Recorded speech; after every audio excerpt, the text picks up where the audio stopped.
Les premiers quais de marchandises au monde sont ouverts à Liverpool en 1709. Construits le long des rives calcaires du fleuve Mersey, les docks de Liverpool sont au début du 19e siècle les plus importants après ceux de Londres. Ils sont aussi le point de départ idéal pour les émigrants, candidats à une nouvelle vie aux États-Unis, au Canada ou en Australie. Entre 1830 et 1930, 9 millions d'émigrants venus d'Europe, de Russie ou d'Irlande vont passer par ces quais.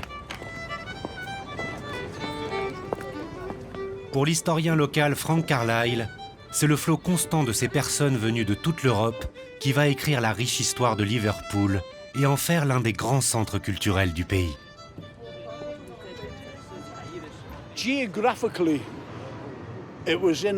Géographiquement, la ville était au bon endroit, au bon moment. Simplement parce que Liverpool, à l'époque, vers 1800, avait 5 quais. Donc les gens venaient de partout, surtout les immigrants. Ils venaient de partout en Europe et ils venaient jusqu'ici pour partir vers le Nouveau Monde. Alors que de nombreuses familles voient en Liverpool la porte d'entrée vers une vie meilleure dans un monde nouveau, d'autres convergent vers cette ville prospère en quête de nouvelles opportunités. Dans la première moitié du 19e siècle, plus de 55 hectares de nouveaux quais sont construits sur plus de 16 km, attirant ainsi des travailleurs venus de Chine, des Caraïbes et d'Irlande. En 1851, un quart de la population est d'origine irlandaise. Pour accueillir cet afflux de population et d'activité, la ville se modernise et le premier complexe au monde d'entrepôts installés sur les quais est construit au bord du fleuve, les Albert Docks. Quand les quais ont ouvert en 1846, vous pouvez imaginer ce que les ingénieurs de tout le pays ont pu ressentir. Ils pensaient que c'était l'un des plus grands exploits d'ingénierie du 19e siècle. Simplement parce que c'est de la brique et du fer qui surgit au milieu de la rivière. Ça a vraiment lancé Liverpool, et surtout son port pour les bateaux qui accostaient. Parce que partout ailleurs, les marchandises étaient laissées sur les quais. Alors les gens les volaient. Alors que ce quai en particulier pouvait tout accueillir. Toutes les marchandises étaient en sécurité. C'était impressionnant pour l'époque. Malgré leur succès, les Albert Docks ne peuvent accueillir que des bateaux à voile et aux cargaisons limitées. Avec le développement des bateaux à vapeur à la fin du 19e siècle, les docks deviennent inadaptés et sont convertis en simples entrepôts de stockage.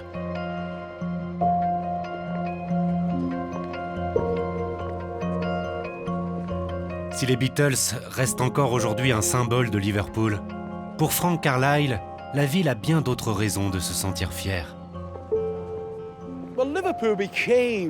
Liverpool, enfin le port de Liverpool, est devenu célèbre parce qu'il accueillait un des plus grands navires.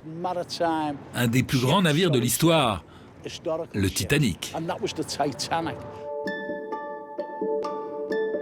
Le Titanic est certainement le symbole de la prouesse des constructions navales britanniques, mais aussi de leur démesure.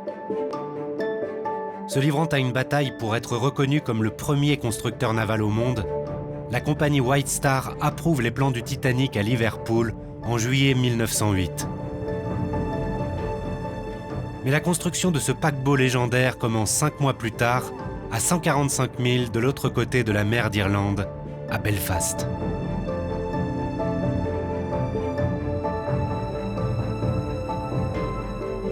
Trois ans plus tard, plus de 3000 hommes et femmes ont achevé la construction du plus grand paquebot de son temps.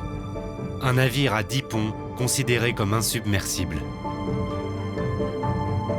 Le 12 avril 1912, après avoir embarqué 2240 passagers et équipages en France et à Southampton, le Titanic entame son voyage inaugural pour New York. 4 jours plus tard, le navire heurte un iceberg dans l'Atlantique Nord et sombre dans les abysses. Afin d'honorer la mémoire des 1500 victimes qui ont péri durant cette nuit fatale, le Titanic Belfast a ouvert ses portes au public en 2012. Pour John Martin, cette impressionnante structure est bien plus qu'un musée. C'est un lieu qui rend hommage à son grand-oncle, l'assistant chirurgien du Titanic, le docteur John Simpson. C'était un homme de Belfast, élevé à Belfast où son père était lui-même médecin.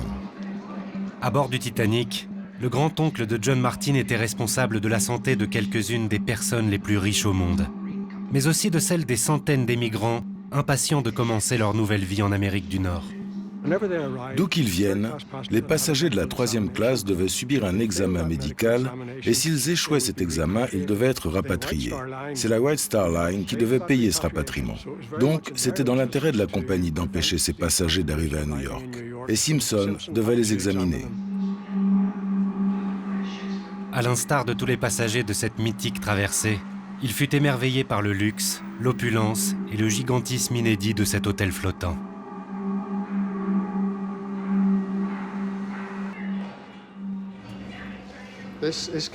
Ça vous donne une idée de la taille incroyable du Titanic.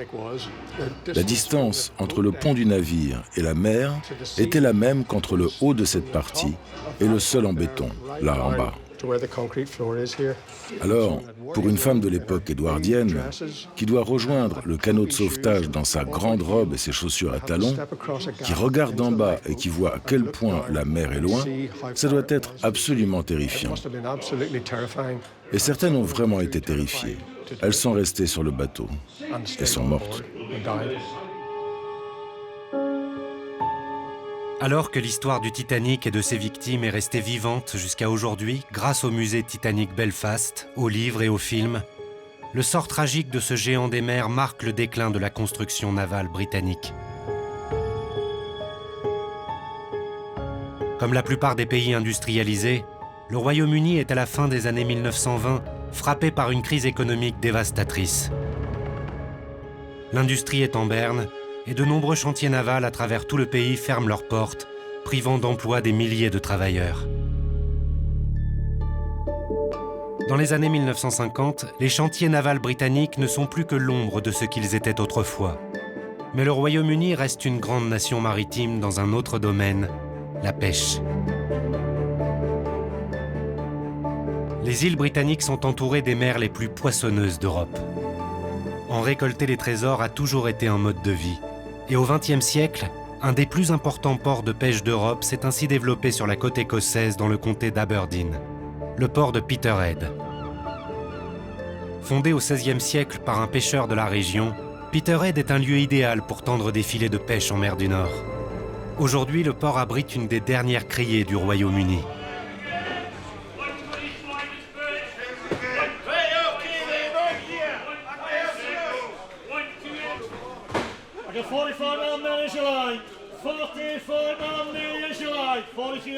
L'ingénieur Ian Ledlow a travaillé depuis 20 ans sur différents projets à Peterhead.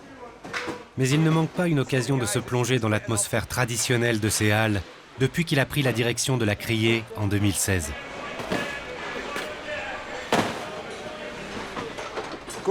Ça remonte au temps des premiers pêcheurs. Vous deviez traîner votre bateau sur la plage et vous proposiez un prix. Les gens vous répondaient ou pas. C'est vieux de 400 ans, c'est aussi vieux que le port de Peterhead.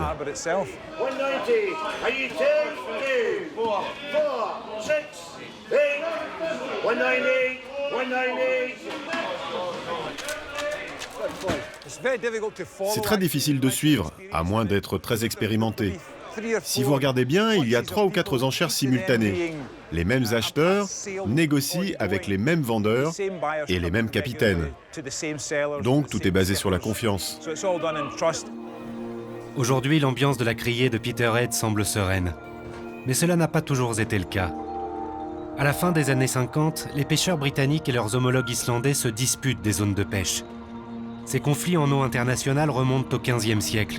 Mais en 1958, la querelle entre Britanniques et Islandais s'est transformée en une véritable guerre de la morue qui va durer près de 20 ans. Le pêcheur écossais Peter Bruce n'était qu'un enfant à l'époque, mais il n'oubliera jamais ces scènes de violence. Je me rappelle des images de la guerre de la morue à la télé quand j'étais très jeune. Les chalutiers venant de Grimsby et de Hull avaient été arrêtés par les gardes-côtes islandais. Et je me rappelle bien des collisions entre les bateaux. En septembre 1958, l'Islande décide d'étendre sa zone de pêche de 7 à 22 km au-delà de ses côtes. Les Britanniques refusent et en appellent à la Royal Navy. Aucune goutte de sang n'est versée, mais pendant près de 20 ans, des coups de feu sont échangés à plusieurs reprises et des confrontations ont lieu en mer. Sous la pression internationale, la Grande-Bretagne accepte en 1976 de respecter une distance de 370 km autour des côtes islandaises. Les pêcheurs britanniques sont contraints de travailler encore plus dur. On pêche toute l'année, et la mer du Nord peut être très hostile. Le plus loin où nous allons, c'est à l'extrême nord-ouest de la Norvège, à plus de 400 km au nord de Peterhead. C'est l'endroit le plus septentrional où nous pouvons pêcher avant que l'eau ne devienne trop profonde. Malgré tous ces efforts, l'industrie de la pêche décline rapidement.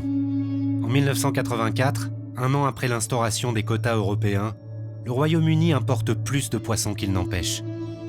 Aujourd'hui, les pêcheurs britanniques capturent dans leurs filets 2 fois moins de poissons que dans les années 70. Alors que le pays se tourne de plus en plus vers l'élevage, la vie sur les chalutiers attire de moins en moins de jeunes. Et les pêcheurs comme Peter se demandent alors s'ils ne sont pas les derniers représentants d'une tradition maritime britannique sur le point de disparaître. Je viens d'une longue lignée de pêcheurs. Mon père était pêcheur de harengs, mon grand-père était baleinier. Pêcher, j'ai ça dans le sang.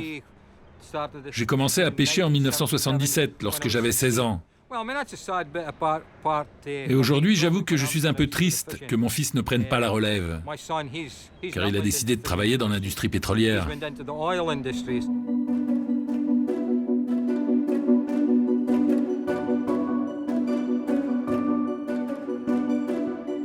Avec le déclin de l'industrie de la pêche et de la construction navale, la flotte anglaise ne domine plus les océans. Aujourd'hui, les mers qui entourent les îles britanniques sont de plus en plus considérées comme des zones de loisirs et de plaisir. Le Royaume-Uni se sert désormais de son glorieux passé maritime pour développer une nouvelle activité, le tourisme. En quelques décennies, le sud de l'Angleterre est devenu une région très convoitée pour les sports nautiques modernes, mais a toujours été un lieu privilégié d'une autre forme de bataille en mer, la course à la voile.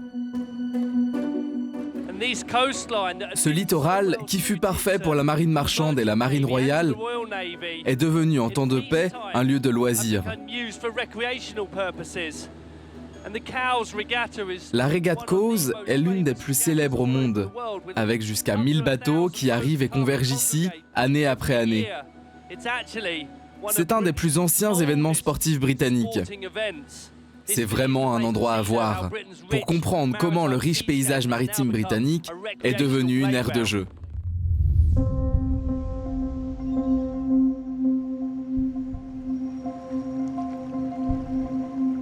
Alors même que les eaux qui entourent les îles britanniques deviennent des lieux paisibles et plaisants, l'histoire nous rappelle que ce sont elles qui ont forgé l'identité du peuple britannique.